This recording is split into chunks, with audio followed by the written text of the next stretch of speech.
Hello, everybody. Welcome back to Mighty Modern. And this week, I'm going to do something a little different. Usually, I come up with a new deck every week, and it's sometimes something I've worked on, sometimes something that's done well, always more or less under the radar. This week, though, I'm actually going to show the evolution process of a deck. I do a lot of this behind the scenes and not really on camera as much. But I think it's worth it in this situation. So let's go back to last week for a second. This is what we played last week: Black Red Eldrazi. The banned version is the most popular version. This one, though, Cody Lingelbach took to the top 64 for Grand Prix Dallas, so I wanted to give it a shot. And there's a lot going on for you. You get to play Lightning Bolt and Inquisitions, and that's great. You get to play the Relic, Wasteland, Strangler combo. You get Kolaghan's Command, which is huge. Obviously, you then fill it out with more removal, and the Thought-Knot Seriality Smasher duo that's prevalent everywhere. This has Kalidas and Slaughter Pact as well. And so on. And the mana base is very consistent, and the mana has Ghost Quarters and Mutavault, and really those are pretty important because the Bant Eldrazi deck doesn't get to play these special lands that this one does because it's 62 colors. That said, as I was playing this, I was like, gosh, the number of games where I wish I had Eldrazi Displacer were so high. I was like, well, excuse me. I wonder if we can make something happen with that. So I've been toying around with it for the past week, and this is where I'm at. Mardu Eldrazi.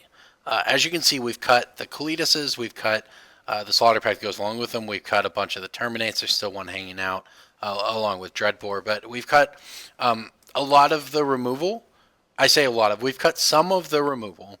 We have added in Path to Exile, and I think the deck was really heavy on creature removal before. Now we have Path to supplement it. Path also sets up the Stranglers pretty well.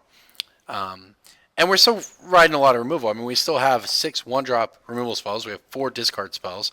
We have 3 2-mana spells that cure a number of things. And we have Kolaghan's Commands, Wasteland Stranglers still. What we have in this version, though, is Eldrazi Displacer, the 4 set, along with Passive Exiles, Path to Exiles. And Displacer is a boss. This is probably the most feared card over the turn 2 Thought-Knots here in the Bant Eldrazi deck. It's just so insanely good in so many different situations.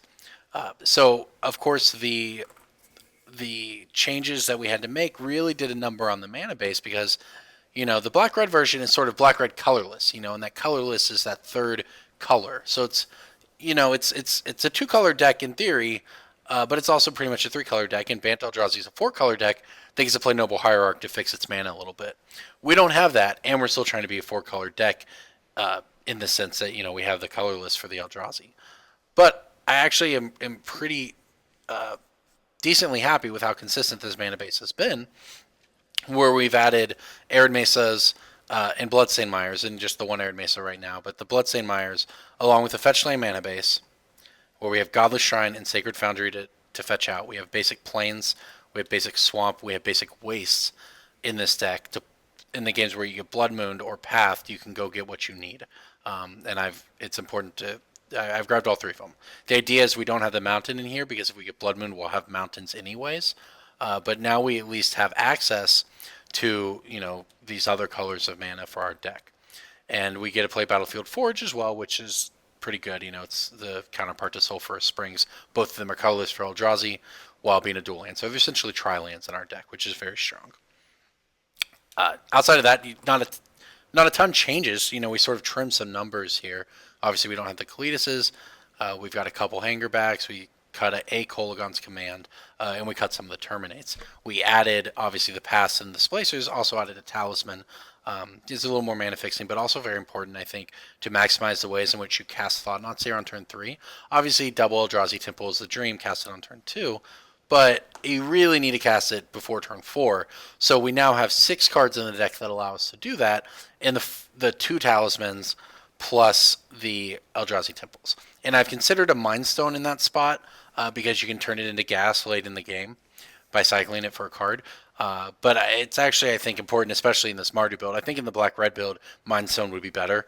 But I think in this build, we need the color fixing. And the Talisman Cycle does not have a red-white option, so because they're allied colors only.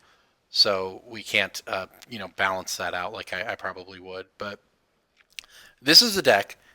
Now we get to do things that the Mardu build, the black-red version couldn't do, and that is Displacer tricks. We can Displacer Wasteland Strangler to just eat up their creatures if we have something like a Relic of Progenitus out. We can Displacer their creatures to make them not block, to mess with their, Celestial Colonnades attacks, those sort of things.